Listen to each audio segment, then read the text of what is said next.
Ova priča govori o ženi koja nije voljela svog muža. Iako se doimao kao netko tko je savršen suprug i netko tko daje sve svojoj ženi, nije joj bio po volji. Sav njegov novac, pažnja i lagodan život nisu joj bili dovoljni. Uvijek bi mu našla neku manu, iako ni sama nije znala pravi razlog, ali jednostavno joj se nije sviđao. Njezin suprug nije shvaćao odakle dolazi sva njezina netrpeljivost prema njemu. Pokušavao je na sve načine popraviti svoje ponašanje, posvećivao je još više pažnje i udovoljavao joj, ali situacija je svakim danom bivala sve gora, no jednog dana ipak je odlučio odustati i ostaviti je.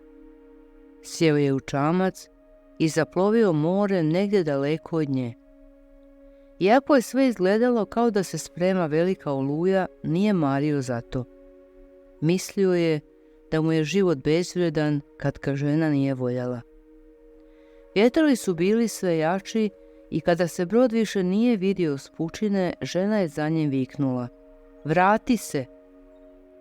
Taj trenutak za nju bio je kao šamar. Shvatila je u tom trenu koliko bi život bio težak bez njega i koliko ga zapravo voli.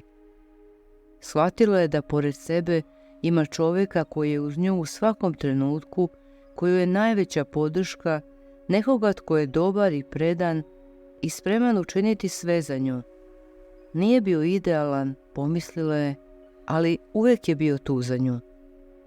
Ali čamac, zajedno sa ženom, samo se sve više udaljavao dok nije sasvim potonuo u daljini. A žena je i dalje vikala: vrati se, volim te!"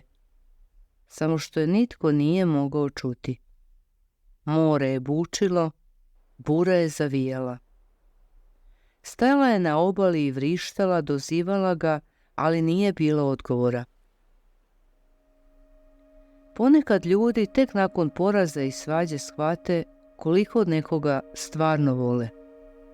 Ponekad nismo u stanju vidjeti i razumjeti svoje emocije. Uvijek težimo nečemu boljem i ljepšem, čak i kada je sve što nam treba već tu pored nas. Ljudi su skloni idealizirati živote i odnose drugih ljudi, misleći da njihovi nisu dovoljno dobri, umjesto da cijene ono što trenutno imaju. Vrijeme jako brzo prolazi, nemojte se dopustiti da zbog nekih iluzija uskratite uživanje s voljenom osobom.